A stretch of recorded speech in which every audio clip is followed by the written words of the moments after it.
5, 4, 3, 2, 1, open the door. Kok dibuka ditutup? Iya.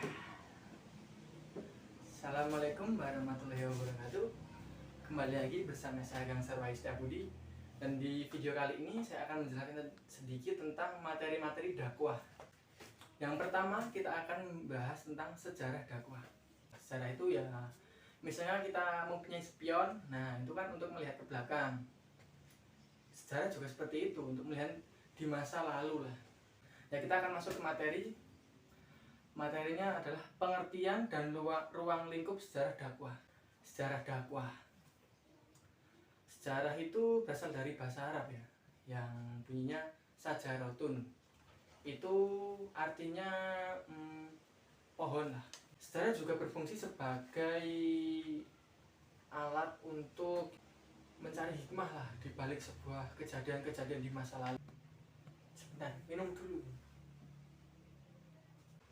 Dakwah sebelum Nabi Muhammad itu banyak memiliki ciri-ciri seperti mengajak ke jalan yang tauhid.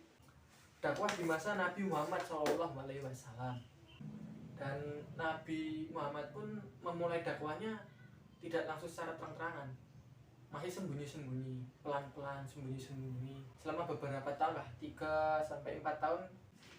Kemudian kita masuk ke materi selanjutnya ya, dakwah di masa Khulafaur Rasyidin. Khulafaur Rasyidin. Nah, setelah Nabi meninggal, kemudian ada beberapa pengganti dari Nabi sebagai khulafah. Ada 4 Khulafaur Rasyidin. Pertama Abu Bakar, kemudian Utsman bin Affan, Umar, dan Ali. Keempatnya itu total menjabat selama 30 tahun. Ke materi selanjutnya, dinasti kepemimpinan turun-menurun Bani Umayyah. Di masa Bani Umayyah itu dakwahnya mereka lakukan dengan membuka wilayah baru tentunya, dan memakmurkan masjid, kemudian pemurnian bahasa Arab atau peletakan dasar metode hadis, penguatan kajian hukum Islam. Dinasti Bani Umayyah runtuh akibat beberapa faktor tentunya, seperti miras, kemudian ada yang korupsi, ada muncul kekuatan baru. Lanjut ke materi selanjutnya, dinasti Abbasiyah. Masa kemasannya ya seperti berkembangnya ilmu pengetahuan lah. Kita lanjut ya. Jadi pendiri dinasti Abbasiyah itu dari pendiri dinasti Abbasiyah itu namanya Abu Abbas Asyofah. Masa kemasan dinasti Abbasiyah itu pada masa Harun ar-Rasyid.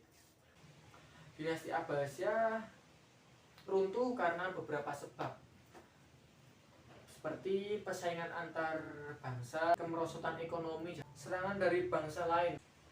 Oke, lanjut ke materi selanjutnya adalah dakwah di masa Turki Utsmani. Dan ini berdiri dari bangsa Turki, dari kabilah Oghuz. Pendirinya adalah Utsman bin Ertuğrul. Ini berkuasa selama 7 abad.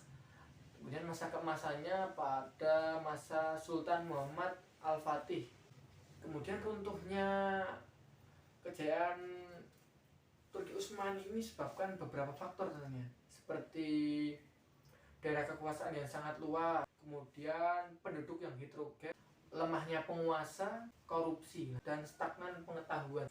Oke, kita masuk ke materi selanjutnya, dakwah di Asia Tenggara. Dakwah di Asia Tenggara itu ada 3 ciri ya teman-teman, seperti damai, ramah, dan toleran.